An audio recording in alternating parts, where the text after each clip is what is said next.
tonight's story begins at a Halloween party, with secrets and betrayals hiding just beneath the masks.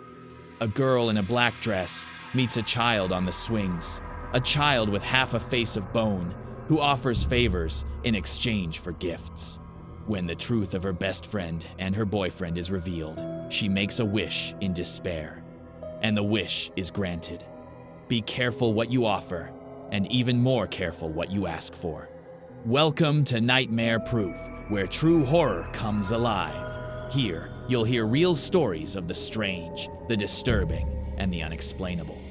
Turn down the lights, get comfortable, and prepare to face the darkness. The favor. Can you totally see my bra in this? Maisie asks me, putting her arms down at her side for me to get a good look at her slutty black cat costume. Can't see your bra, but I can see pretty much everything else. I giggle, tugging the fabric on her skirt down another inch. She smiles at me slyly and winks, turning around to face the full-length mirror. Then it's perfect. Don't be such a prude, Jemmy. This is our 4th Halloween together, and you never slutted up. But you do have a talent for always managing to not dress in any way flattering to your figure, she adds, dabbing some glitter on her chest. I roll my eyes and turn back to my vanity, adjusting the final touches on my witch costume. I finish some dark makeup and check the black nails I applied this morning. One was starting to chip, but I decided that it added to my witchy demeanor. When is Cole getting here? Maisie asks me, still gawking at herself in the mirror. Should be soon. Okay, what do you think? I ask, standing and turning to her. I found the coolest black boho-style dress at the thrift store. It's all velvet, and I added little star earrings to match the tiny ones spread throughout the dress. I look like Stevie Nicks, and I feel incredible. Maisie turns to me and tilts her head, taking me in for a moment before she bursts out laughing.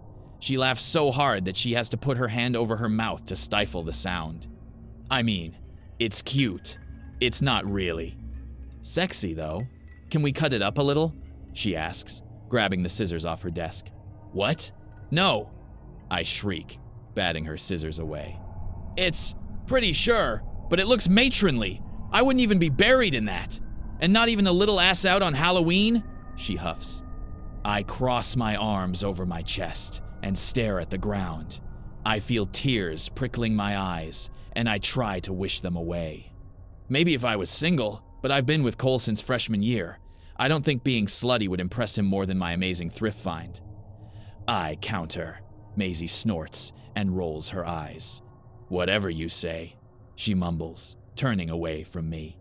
I'm about to ask her why she's being extra vicious tonight when I hear our door handle click. Our shared suite door starts to open slowly. I hope everyone is decent, a male voice cackles, but I recognize it as Ethan right away, Cole's best friend, who is a total sweetie. I've been trying to get Maisie and him together, but no luck. Yet. Hi, Ethan.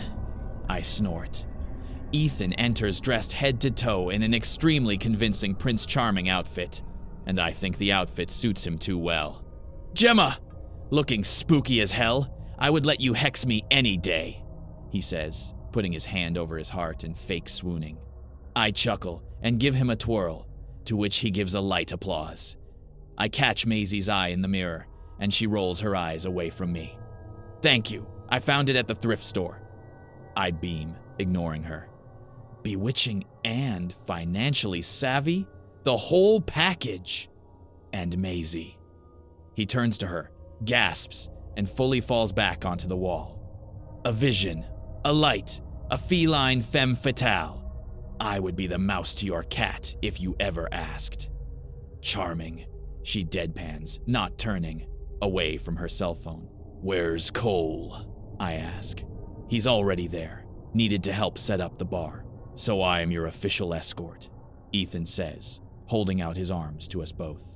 Bummer, Maisie says, finally looking up from her phone. At least Cole is nice to look at. You, though, you capture Halloween horror every day, don't you? You wound me. Ethan jokes, but I can tell Maisie's joke hit home. Oh, don't mind her. She's never nice before alcohol. I say, glaring at her. She rolls her eyes at me again and sighs. Gemma is right about that, so maybe I'll be nicer to you after I get one, she says, loping her arm through Ethan's. His eyes sparkle with a challenge. That can be arranged. Your chariot awaits, ladies, Ethan proclaims, taking me in his other arm as we head out of our room and into the night. When we arrive at the frat house, the party is already in full swing, and we are technically early. Music bumps through the floor as red lights flash over the walls, highlighting different decor that I'm sure is older than everyone here. When we reach the middle of what I think is the family room, I turn to Maisie. I'm going to find Cole, I yell. She nods and jerks her head to the bar, raising her eyebrows at me to inquire if I want something. Whatever doesn't look weird, I yell again, to which she gives me a thumbs up and disappears into the crowd with Ethan. After pushing through the throng of sweaty bodies, I find Cole in the backyard. He's sitting around a fire pit and drinking a beer out of a glass bottle. He has a hockey jersey thrown over his regular clothes. I guess that works as a costume.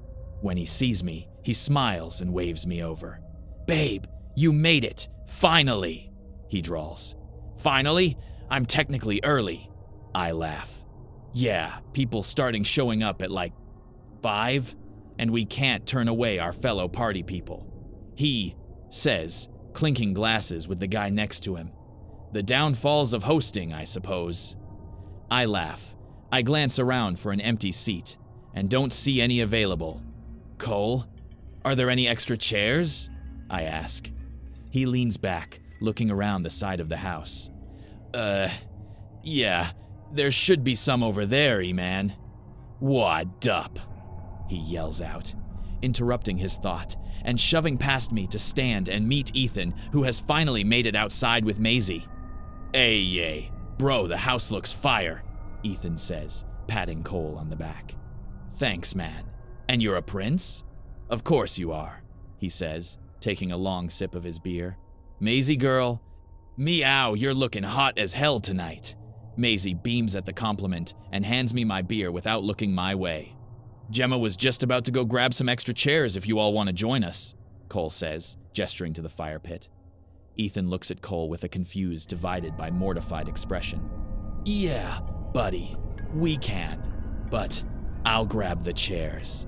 Gem, can you hold my beer? Ethan asks, handing it to me. Oh, it's okay, Ethan. I can grab mine, I say, suddenly feeling embarrassed. Ethan shakes his head. No, it's super dirty over there. I don't want you getting something on your dress. Isn't it sick, Cole? Your girl thrifted it, Ethan asks, elbowing Cole, who is now looking rather sheepish. Oh yeah, of course Gem looks hot in everything. Especially this, though I prefer you in nothing at all, Cole says, kissing me on the cheek with a wink. I chuckle, but it feels dry. I catch Maisie's eye, and she turns away, taking a big drink from her bottle. What's her problem? Ethan returns with the chairs and places mine right next to Cole's with Maisie on my other side. Thanks, Ethan, I say quietly. He smiles small back at me. I can tell he feels bad for Cole being a bit obnoxious, but he's drinking. He isn't normally this obtuse, at least until the last couple weeks, but it's our final year. Everyone's stressed about graduation. So what are we talking about? Ethan asks the group. A blonde with a nurse costume turns to us and giggles. We are telling scary stories, she grins. Oh, hell yeah, I'm in. Who is next? Ethan asks. I was just telling everyone that I heard the park across Greek Row is haunted at nighttime, the blonde continues. No way, Maisie huffs. The blonde's eyes narrow, and she turns to face Maisie. I swear it. One of my sorority sisters tried to hook up with a guy there last Halloween and said a ghost with half a skull for a face scared them away. She won't even walk past it anymore, the blonde adds. Maisie rolls her eyes. Your friend was probably drunk, and it was probably just some homeless person who was mad that they disturbed their home. Maisie counters. Then prove it, the blonde offers. Excuse me? Maisie asks. Go to the park then, right now. Go and see if it's haunted, and if you're right, I'll take it all back. The blonde challenges. Maisie huffs a dry laugh. Fine, she says, standing up. Hey, stop. It's dark, and a lot of weirdos wandering around, I say, holding her hand lightly. No, I'm going, she says, ripping her hand from my grasp and grabbing her purse off the ground. Okay, then I'm going with you, I tell her. Maybe if we are alone, I can find out what her problem has been all night. I'll go with you guys, official escort and all, Ethan says, standing up and looking at Cole expectantly. Fine, I'll go too, Cole mumbles, standing up. All right then, let's go, I say, taking a step away. Wait, the blonde stops me. To prove you were there, bring back a flower from those bushes that line the park, so we know you actually went. Whatever, Maisie grumbles, stomping off, leaving the three of us behind and hurrying to catch up to her. As we walk down the sidewalk, I had to work to catch up to Maisie. Hey, are you okay? I ask quietly. Yup, she says, not meeting my eye. I don't think you are. You've been snippy and extra grumpy. What's going on? I ask, trying to meet her gaze. She can never lie to me when she looks me in the eye. Maisie focuses straight ahead. I'm fine. I just think that blonde bitch needs to be told to shut up, which is why I'm doing this, she huffs. I sigh, decide to drop it, and we continue the rest of the way until we see the swing set. When we cross into the park, the four of us awkwardly stand together in a group, not sure what to do. Hello, ghosts? We here, Cole bellows. Come out and haunt me, Maisie adds. Nothing. We wait a minute. Still nothing. Maybe we should spread out, try our chances alone? Ethan offers. Fine, whatever. I'll go to the bushes to get the flower, Maisie says, walking off. I'll go to the basketball court, maybe see if someone left a ball to play with, Ethan says, walking off in that direction. When it's just me and Cole, I turn to him and cross my arms. If you don't like my dress, you can just say it, I say quietly. Cole's eyes widen.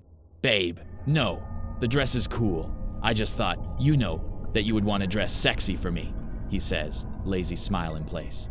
This dress is long, but it's skin tight. It's still sexy, I argue. He responds, taking a long swig from his beer. Ouch. What has been up with you lately? It's like nothing I do is good enough for you. I want to know what I did wrong, I whisper, feeling small and self-conscious. Man, I'm too drunk for this, I hear him say under his breath. Seriously? I ask him. Babe, you're hot. I just wish you wanted to show off a bit. More sometimes, okay? Make my friends a little jealous? All of the other girls can't wait to show off to us, except you, apparently. Not a big deal. He drinks the remaining of the beer in the bottle and tosses it into a trash can nearby. I'm going to go lay down on the jungle gym. Let me know when we've been haunted. Or whatever, he calls out, walking to the play area.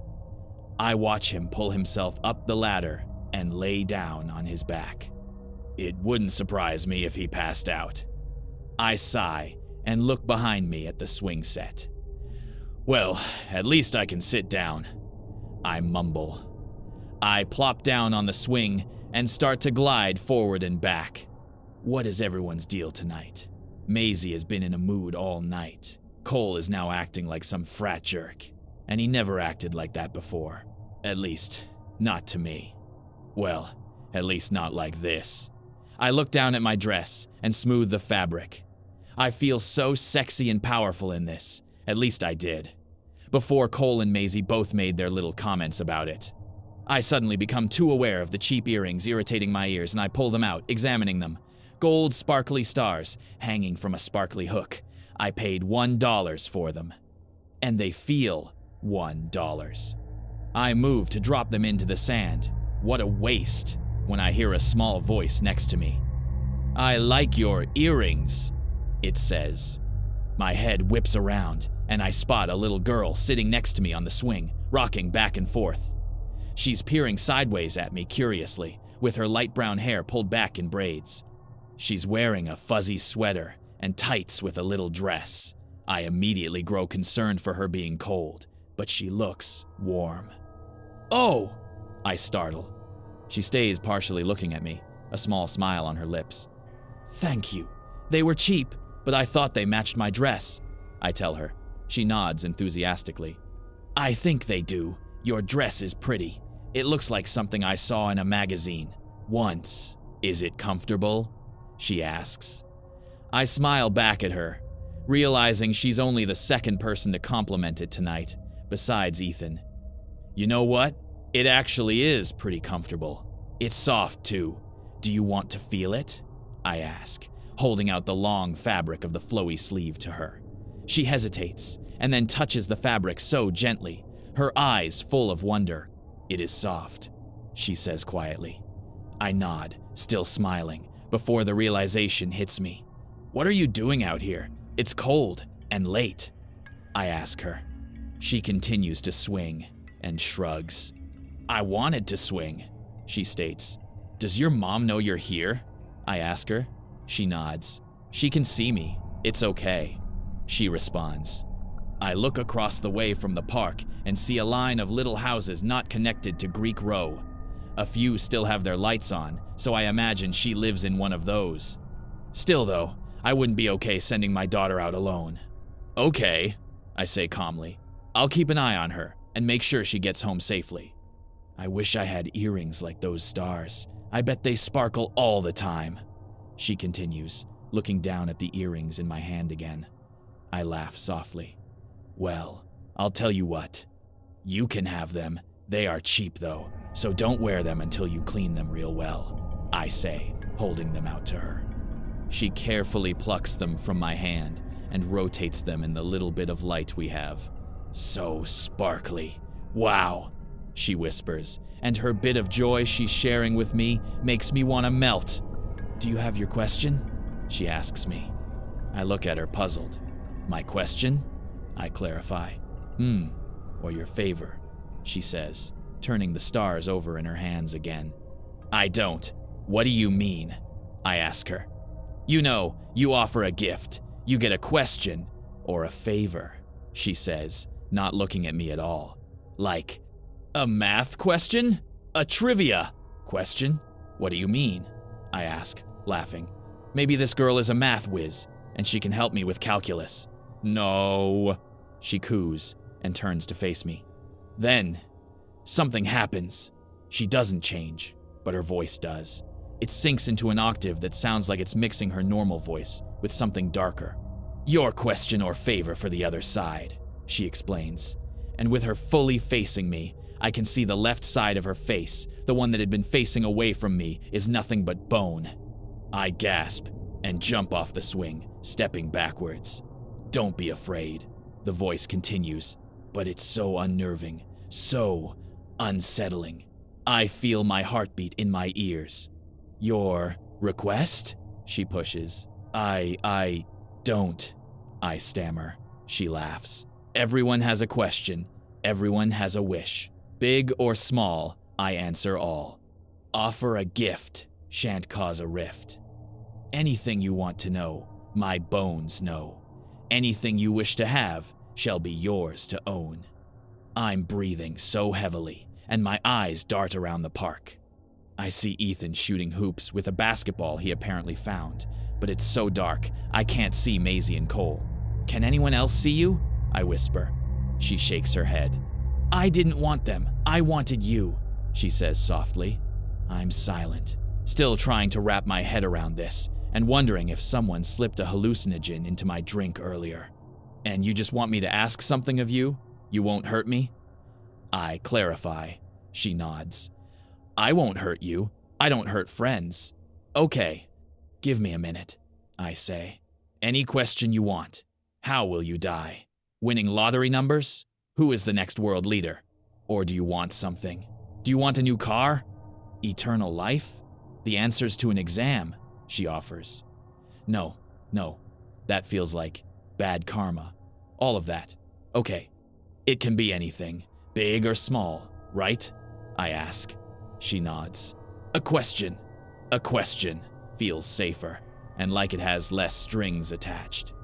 Why are Maisie and Cole acting so weird? I don't know what I expected. Maybe for her head to spin around and her eyes to light up like a slot machine. Maybe her hands to raise as she recites dead words into the sky. What I wasn't expecting, though, was for her to look at me with pity. "I don't accept that question," she says softly, slowly swinging her legs back and forth over the sand. Okay, can you do that?" "Why not?" I ask. She is quiet and turns her head towards me again. When she speaks, her voice returns to normal. "Because I believe if you look deep in your heart, you already know the answer," she says softly. I stare at her in confusion. What could she mean? I turn back to the playground, and still no sign of Cole or Maisie. I see Ethan sitting on a bench, playing with his phone. "What do you?" I start to ask, turning back towards the swing. But the girl is gone. I look around the area, hoping she's still here, somewhere, but it's like she vanished. I stand dumbfounded, and I shake my head in disbelief. "No more drinks at frat parties," I mumble. I start to head to the playground to find Cole and Maisie, and I see Ethan spot me and start to head that way as well. It's become pretty windy, so I wrap my arms around myself to keep some warmth as the leaves in the trees above me loudly sway back and forth. I glance at the flower bushes that have now come into view, but Maisie isn't there. Maybe she wanted to sit down somewhere too. I get closer to the jungle gym as the crescendo of rustling leaves makes me jump. "Jesus," I whisper. Then I hear voices. "Stop being a coward and tell her," Maisie's voice seethes. "Oh my God, just stop it. You're both driving me crazy tonight," Cole grumbles. "No, you stop it. I can't keep lying to her, and you shouldn't either. It's like you don't even care about her at all," Maisie says. Cole barks out a cruel laugh. "That's rich, coming from the girl fucking her best friend's boyfriend," he seethes. As they come into view, I see them sitting together on the jungle gym, Maisie's hand on his thigh, and Cole playing with the strap of her now showing bra. I gasp, the sound making them both turn to me. "Oh shit," Maisie whispers. Cole is silent, but his jaw has dropped completely open. What? What are you?" "What?" I whisper, and I feel my breath coming in short bursts.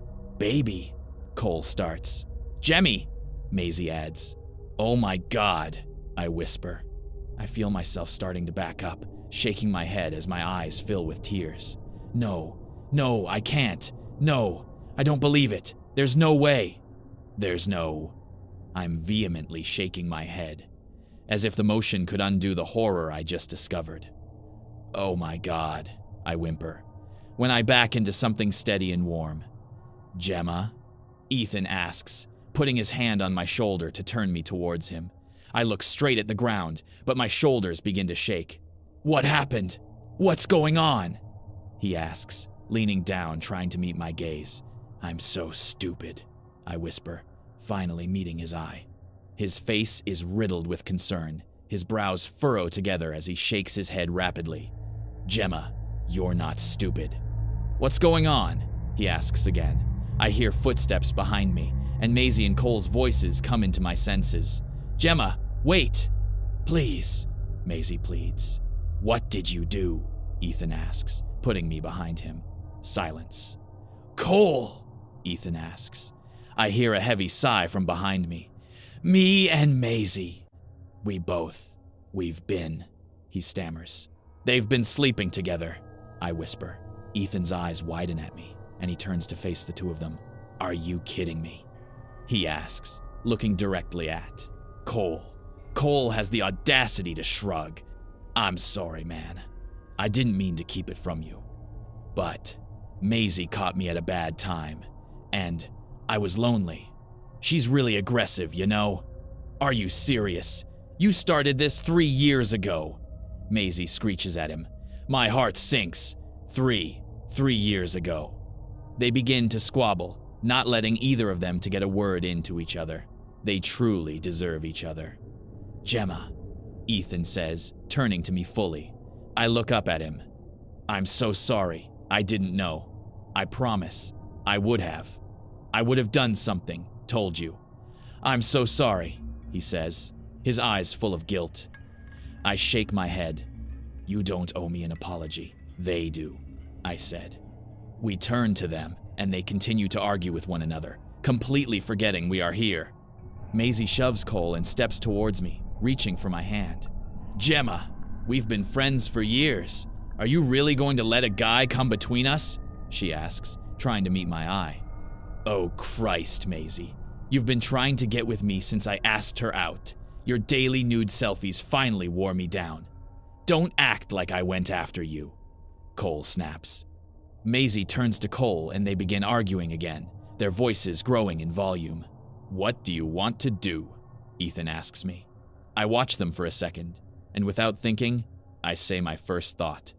I wish I could never see them again. It's quiet for a beat. Then the leaves begin to rustle again, loudly. The trees above us begin to shake so violently that the movement seems to rumble the ground. An unsettling mist surrounds the four of us, and I can feel my heartbeat rise. Oh my God, I whisper. I accept your favor, a familiar voice says. Then, a flash of light blinds us. Ethan and I return to the party together. As we cross the house to the backyard, my heart pounds. Just relax and remember the plan, Ethan whispers. My shoulders relax as we get closer to the fire pit. The survivors return. A guy's voice booms. So, were you haunted? Another guy asks. Wait, where's the flower? The blonde nurse asks. We shrug sheepishly. We, didn't make it to the park, Ethan says, looking at me. Yeah, turns out Maisie and Cole were hooking up. We found out on the walk over. They kept on walking to the park, and Ethan and I just sat and talked it out. I offer, looking around the circle. Based on some of the sheepish glances, I'm guessing several people already knew about their secret hookups. No love lost there. I'm going to walk Gemma home. I'll see you guys later, Ethan says, clapping one of the guys on the back while everyone says their goodbyes. When we get to the sidewalk, I turn to Ethan and whisper, Do you think this will work? I ask. She said it would.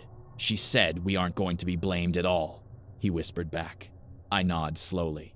Should I feel bad? I ask quietly. Ethan shakes his head.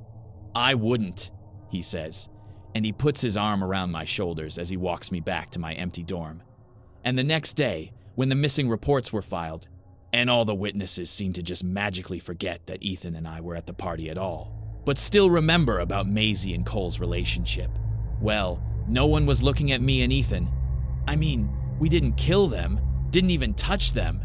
We watched the little girl slowly appear in front of us as she grabbed both of their necks, their eyes bulging out as they tried to claw her hands off them.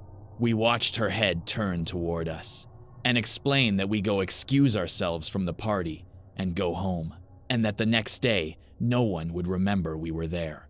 I had asked her what she was going to do to them. She said she would take them somewhere to pay for their sins, but when my favor was complete, she would send me a sign. Maisie and Cole heard every word and tried to plead and cry for mercy, but they were given none, at least not by me. Days later, I returned to my once shared dorm and did my normal routine of getting ready for bed. I almost missed it, but I knew what it meant. One of my gold star earrings sat comfortably on my pillow. I would never see them again. Thank you for watching Nightmare Proof. If you enjoyed these stories, don't forget to like, subscribe, and share to keep the nightmares alive. Have a story of your own? Send it in, and you may hear it here next time. Until then, sleep well, if you can.